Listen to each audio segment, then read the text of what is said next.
Hello students, आज हम नया चैप्टर शुरू करेंगे सॉलिड स्टेट यानी ठोस अवस्था क्या है।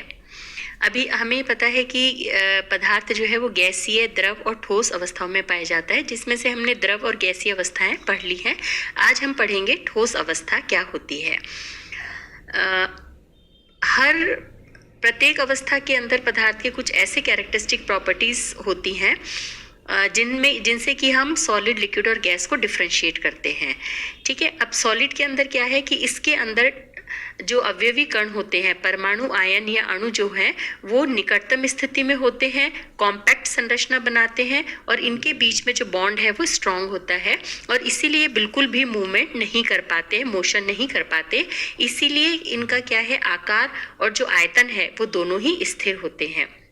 ठीक है, ये ठोस जो है उनको हमने दो भागों में डिवाइड किया है, क्रिस्टलाइन और एमॉर्फस सॉलिड्स, यानी क्रिस्टलीय और अक्रिस्टलीय ठोस।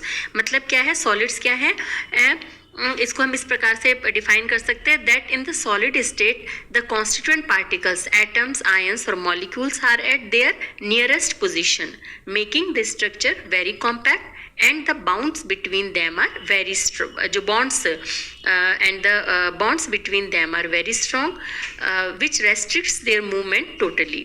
Hence, the shape and volume of a solid are constant. Solids are generally divided into two types: crystalline and amorphous solid.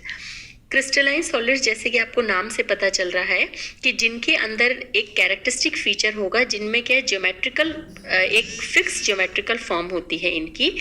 ये पदार्थ जो हैं जिनके अंदर ज्योमेट्रिकल फॉर्म होती है, यानी निश्चित ज्यामितीय रूप होता है, उन्हें हम क्रिस्टलीय ठोस कहते हैं। और जो एमॉर्फस सॉलिड्स हैं वो क्या होगा, जैसे क्रिस्टल के हम पहले एग्जांपल देते हैं, क्रिस्टलीय ठोस कौन से, जैसे पोटेशियम क्लोराइड है, सोडियम क्लोराइड है, सोडियम सल्फेट है, शुगर है ना, गंधक है। ये क्या है, असंपीड्यता शो करते हैं, दृढ़ता शो करते हैं, कठोर होते हैं। ठीक है, और इनके साथ साथ में एक और जो लाक्षणिक गुण है वो क्या आ गया कि एक निश्चित ज्यामितीय रूप इनका होता है।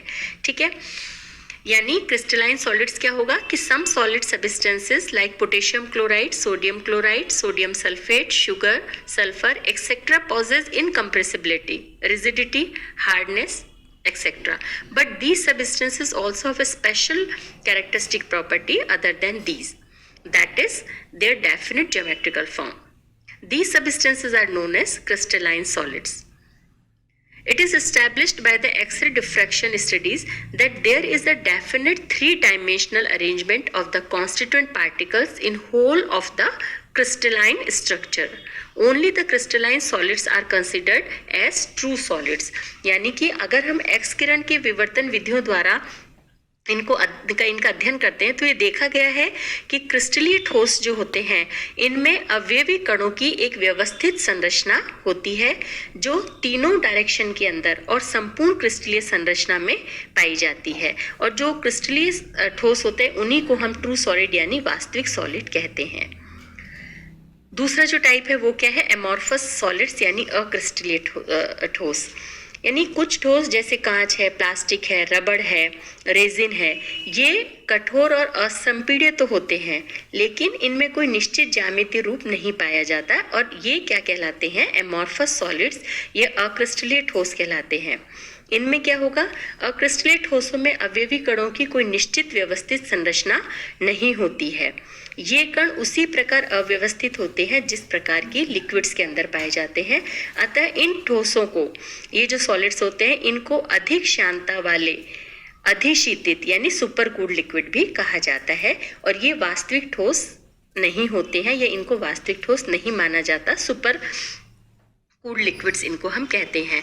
सो एमॉर्फस सॉलिड्स क्या हो गया कि some solid substances like glass, plastic, rubber, resin etcetera are hard and non compressible, but these substances do not possess any definite geometrical form. These are known as non-crystalline solids or amorphous solids. There is no definite arrangement of the constituent particles in amorphous substances. These are not considered as true solids but are known as supercooled liquids because the arrangement of particles is as indefinite as in liquids. Clear. तो ये हुआ हमने solid state के अंदर जो solids होते हैं इनको दो भाग में डिवाइड किया, क्रिस्टलाइन और एमॉर्फस। अब हम देखते हैं डिफरेंस बिटवीन क्रिस्टलाइन और एमॉर्फस सॉलिड्स। ये जो हो गया ज्योमेट्री के हो गया कि इनकी एक निश्चित ज्यामिति होती है और इनकी निश्चित नहीं होती।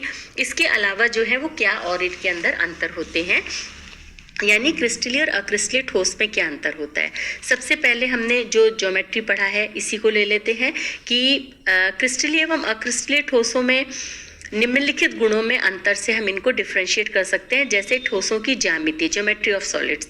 ठीक है, जैसा भी हमने पढ़ा कि क्रिस्टलीय ठोसों का एक निश्चित ज्यामिति रूप होता है और अवयवी कणों की एक योजनानुसार नियमित आंतरिक व्यवस्था होती है, जब अक्रिस्टलीय ठोसों का कोई निश्चित ज्यामिति रूप नहीं होता और अवयवी कणों की कोई नियमित आंतरिक व्यवस्था नहीं होती। जो भी हमने पढ़ा वो है कि the crystalline solids have definite geometrical structure and definite arrangement of the constituent particles, but the non-crystalline solids neither have definite geometrical structure and nor regular internal arrangement of constituent particles.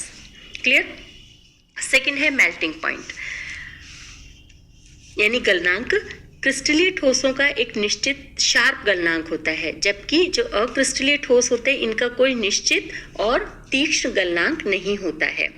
ठीक है, और इनके अंदर अंतर क्या होता है कि क्रिस्टलीय ठोसों और अक्रिस्टलीय ठोसों में शीतलन वक्र, कूलिंग कर्व जो है वो भी समान नहीं होते हैं। ठीक है, जैसे इसमें डायग्राम के अंदर दिखा रखा है कि ये जो आपका है क्रिस्टलीय है उसके अंदर कूलिंग कर्व देखो, पहले क्या है डिक्रीजिंग ऑर्डर में है, फिर कांस्टेंट हो गया और फिर डिक्रीजिंग ऑर्डर में है, जबकि अक्रिस्टलीय के अंदर क्या है इस तरह से कम होता होता ये शेप आपके आ जाती है। यानी क्रिस्टलीय पदार्थ का जो शीतलन वक्र है वो असतत यानी डिसकंटिन्यूअस होता है। जैसे यहाँ पर कर्व में बिंदु ए से बी तक जो है वो टेम्परेचर कांस्टेंट रहता है। ठीक है, बिंदु ए पर पदार्थ का क्रिस्टलन प्रारंभ होता है और बिंदु बी पर पूर्ण हो जाता है।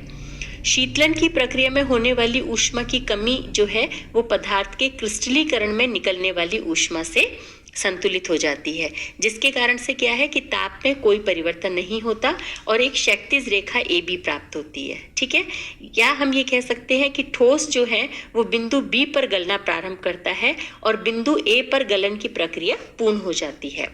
इसीलिए बिंदु बी या बिंदु ए का जो ताप है वो ठोस का गलनांक होगा। अतः क्रिस्टलीय ठोसों का एक निश्चित गलनांक होता है, जबकि अक्रिस्टलीय पदार्थों का शीतलन वक्र है तो हम देखते हैं कंटिन्यूअस होता है, सतत होता है। इन पदार्थों में क्रिस्टलन की प्रक्रिया नहीं होती और इनका कोई भी निश्चित गलनांक नहीं होता। ठीक है, यानी जो क्रिस्टलीय पदार्थ है वो क्या होगा, उनका निश्चित गलनांक होगा, शार्प होगा, जबकि अक्रिस्टलीय जो है उसका कोई भी निश्चित तो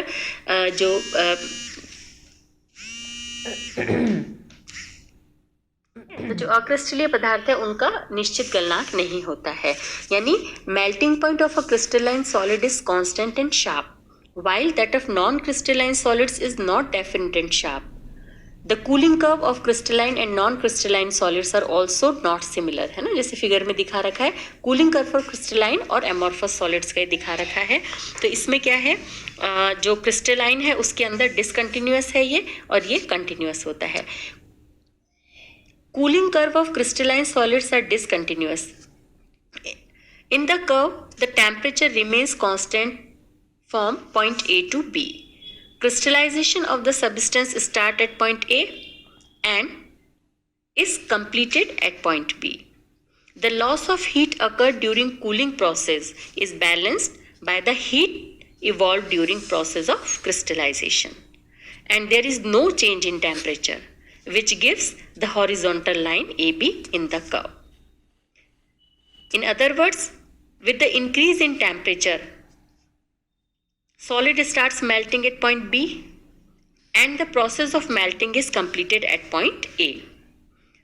Thus, point B or point A is the melting point of the solid and is constant. This shows that crystalline solids have definite melting point. Clear? The cooling curve of non-crystalline solids is continuous, means there is no horizontal line in this curve. Curve B जो इसमें दिखा रखा है, as there is no process of crystallization in these solids.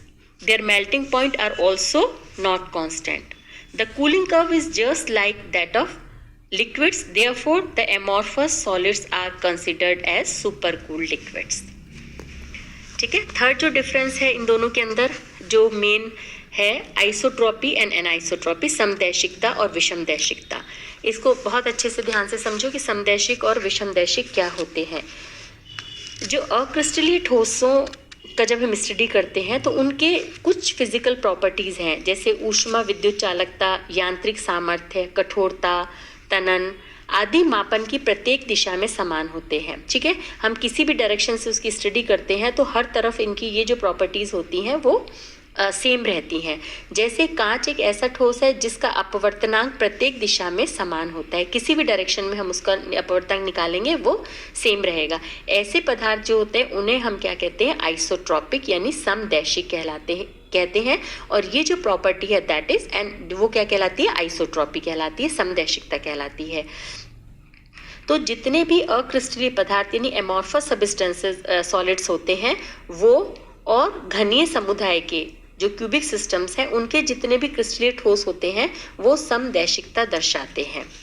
ठीक है, जबकि यदि ऊष्मा, विद्युत चालकता, कठोरता, अपवर्तनांक, तनन आदि गुणों को क्रिस्टलीय पदार्थों में भिन्न भिन्न दिशाओं में मापा जाता है तो उसके अगर भिन्न भिन्न मान प्राप्त होते हैं तो उसे हम क्या कहेंगे, एन आइसोट्रॉपी कहते हैं। ठीक है, तो सभी क्रिस्टलीय पदार्थ, जितने भी क्रिस्टलीय पदार्थ होते हैं वो विषमदैशिक होते हैं। क्रिस्टलीय पदार्थों में अवयवी कणों की नियमित व्यवस्था ही इसका मुख्य कारण है। इसे अभी हम समझाते हैं कि इसका ये विषमदैशिकता क्यों शो करते हैं। सो it was observed by the study of non-crystalline solids that measures some of these physical properties like thermal and electrical conductivity, mechanical strength, hardness, elasticity is same even if measured in different direction. For example, glass is a solid whose refractive index is same from all the direction. These type of substances are known as isotropic and the property is known as isotropy. Clear? All the amorphous substances are isotropic in nature. If the property like thermal and electrical conductance, hardness, refractive index, elasticity are measured in different directions and their values are found to be different, then the substance is known as anisotropic and this characteristic property is known as anisotropy. All the crystalline solids except cubic crystal groups are anisotropic. The solid of cubic crystal group shows isotropy. The regular arrangement of the constituent particles is responsible for the property which can be understood by a two-dimensional regular arrangement. है ना, जैसे कि इसके अंदर figure के अंदर दिखाया है कि इसके अंदर देखो क्योंकि जो क्रिस्टलीय है उनमें क्या है कि जो एटम, मॉलिक्यूल, आयन जो भी है उनका वो फिक्स अरेंजमेंट होता है। जैसे यहाँ पर देखो ये बड़े बड़े पार्टिकल्स हमने दिखाए, ये एक लाइन में इस तरह से, उसके बिल्कुल नीचे छोटे छोटे पार्टिकल हैं, फिर वापस बड़े पार्टिकल, छोटे पार्टिकल, बड़े पार्टिकल, यानी इनका रेगुलर अरेंजमेंट है, बिल्कुल फिक्स इनका अरेंजमेंट है क्रिस्टलाइन सब्सटेंसेस का। ठीक है, अब किसी भी एक डायरेक्शन के अंदर है ना, माना कि इसके अंदर हम देखते हैं कि एक क्रिस्टलीय पदार्थ में उपस्थित दो प्रकार के कणों की एक नियमित व्यवस्था है। अब हम ये मानते हैं कि ठोस के अपवर्तनांक की हम इसमें स्टडी करनी है, तो हम इसके लिए क्या करेंगे, प्रकाश पुंज को DB और CA डायरेक्शन में से गुजारेंगे, अलग अलग डायरेक्शन में से गुजारा DB, ठीक है, इसमें से गुजारा, तो CA दिशा से गुजरने वाले प्रकाश पुंज की जो इंट्रैक्शन है केवल एक ही प्रकार के कणों से हो रहा है, क्योंकि इसमें पर्टिकुलर अरेंजमेंट है। हम C से A डायरेक्शन में ये देखते हैं तो यहाँ पर देखो कि सारे के सारे जो है एक ही तरह के ये आ रहे हैं, ठीक है, पार्टिकल आ रहे हैं, तो इसके कारण से क्या होगा, एक प्रकार के कणों से होगी। जबकि DB दिशा में D और B डायरेक्शन में इसमें दोनों प्रकार के आ रहे हैं, छोटे बड़े, ठीक है, दोनों तरह के आ रहे हैं, तो ये ऑल्टरनेट ऑर्डर में इस तरह से ये आ रहे हैं। तो प्रकाशपुंज की गति पर पड़ने वाले प्रभाव दोनों डायरेक्शन में अलग अलग होंगे, क्योंकि एक डायरेक्शन में तो सेम पार्टिकल आ रहे हैं, ठीक है, इस तरफ को है तो पूरा बड़ा आ रहे हैं या केवल छोटे आ रहे हैं या केवल बड़े आ रहे हैं, जबकि जो आपके DB डायरेक्शन है उसमें बड़े छोटे दोनों के कारण है, तो उनकी प्रॉपर्टी में डिफरेंस आ जाएगा। क्लियर? इसी प्रकार कठोरता या तनन के मापन के लिए लगाए गए बल का प्रतिरोध दोनों दिशाओं में भिन्न भिन्न होगा, क्योंकि CA दिशा में जो डिफॉर्मेशन है, विकृति है, एक ही प्रकार के कणों के कारण होगी, जबकि DB दिशा में जो विकृति है वो दोनों प्रकार के कणों के कारण से होती है। तो और जबकि अक्रिस्टलीय पदार्थों में अवयवी जो कण है उनकी कोई नियमित व्यवस्था नहीं होती है ना, कि in non crystalline substances there is no regular arrangement of the constituent particles and they are distributed unevenly anywhere in the crystal और एवरीवेयर इन द क्रिस्टल, ठीक है। Thus in all the directions the light ray और the applied force will interact with both type of particles and the resultant effect will be the same in the directions and the value of refractive index or any other physical property will be the same, ठीक है। क्योंकि इसमें irregular arrangement है particles का, तो इसके कारण से कहीं छोटे पार्टिकल है कहीं बड़े पार्टिकल हैं, तो इसके कारण से किसी भी डायरेक्शन में अगर हम रेज वहाँ से पास होती है तो उसमें क्या है, हर डायरेक्शन के अंदर छोटे बड़े दोनों पार्टिकल्स के कारण से वो प्रॉपर्टी शो करेगा। तो इसलिए क्या करते हैं, जो क्रिस्टलाइन सबस्टेंसेस हैं क्योंकि इनका इतना फिक्स रीअरेंजमेंट है, तो इसलिए जो क्रिस्टलाइन सबस्टेंसेस है वो तो क्या करते हैं, एनआइसोट्रॉपी शो करते हैं, जबकि एमॉर्फस सबस्टेंसेस हैं, ठीक है, वो क्या करते हैं, आपके आइसोट्रॉपी शो करते हैं, ठीक है। यानी जो अक्रिस्टलीय ठोस हैं, जो एमॉर्फस सॉलिड्स हैं, वो तो क्या होगा, आइसोट्रॉपी शो करेंगे, और जबकि जो क्रिस्टलाइन सॉलिड्स हैं वो क्या करेंगे, एनआइसोट्रॉपी शो करते हैं, ठीक है। जब क्रिस्टलीय पदार्थों में घर्षणीय संरचना वाले यौगिक जो हैं वो अपवाद स्वरूप समदैशिक होते हैं, ठीक है, वो आइसोट्रॉपिक होते हैं क्योंकि इनमें जो मॉलिक्यूल्स हैं, पार्टिकल्स हैं, उनका इतना अधिक व्यवस्थित ढंग होता है कि सभी दिशाओं में प्रत्येक अपने अवयव कणों की व्यवस्था में उच्च कोटि की नियमितता पाई जाती है, इसीलिए इनके भौतिक गुणों के मान किसी भी दिशा में समान होते हैं।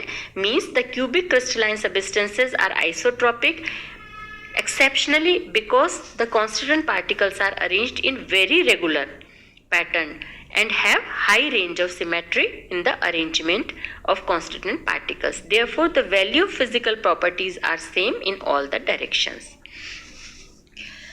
नेक्स्ट हम देखते हैं बहुक्रिस्टलीय ठोस यानी पॉलीक्रिस्टलाइन सॉलिड्स क्या होते हैं, कि कुछ ठोस पदार्थ चूर्ण या पिंडों के रूप में पाए जाते हैं। यद्यपि इनका व्यवहार एक अक्रिस्टलीय पदार्थ के समान होता है, किंतु उनके एक कण का अलग से अगर हम स्टडी करते हैं तो उसके जो गुण होते हैं वो क्रिस्टलाइन सॉलिड के समान होते हैं। माइक्रोस्कोप से देखने पर इनकी आकृति का पता चलते हैं कि ऐसे पदार्थ जो है वास्तव में क्रिस्टलीय ठोस होते हैं, लेकिन कण इतने छोटे होते हैं कि वह क्रिस्टलीय दिखाई नहीं देते हैं, और उनकी जो क्रिस्टलीय आकृति है केवल माइक्रोस्कोप से ही देखी जा सकती है। ऐसे जो ठोस होते हैं उनको हम क्या कहते हैं, माइक्रोक्रिस्टलाइन या पॉलीक्रिस्टलाइन सॉलिड्स, बहुक्रिस्टलीय ठोस कहा जाता है, ठीक है। और जो ये पिंड या चूर्ण के रूप में छोटे छोटे क्रिस्टल अव्यवस्थित रूप से एकत्रित रहते हैं, इसी कारण पिंड या चूर्ण के रूप में ये ठोस जो है वो समदैशिकता दर्शाते हैं, जबकि अलग अलग अगर हम सिंगल क्रिस्टल को देखते हैं तो वो क्या करते हैं, एनआइसोट्रॉपी विषमदैशिकता दर्शाते हैं, ठीक है। यानी some solid substances are found in the form of powder. They appears like amorphous substances, but when a particle is studied separately under microscope, it is found to be like a crystalline solid, and its geometrical form was found to be definite. These substances are crystalline solids, but their particles are so small and they do not appear to be crystalline. Their crystalline structure can be seen only with the help of microscope. Such solids are known as microcrystallines or polycrystalline solids. Clear? Next lecture में हम देखेंगे crystalline structure क्या है। Okay, thank you.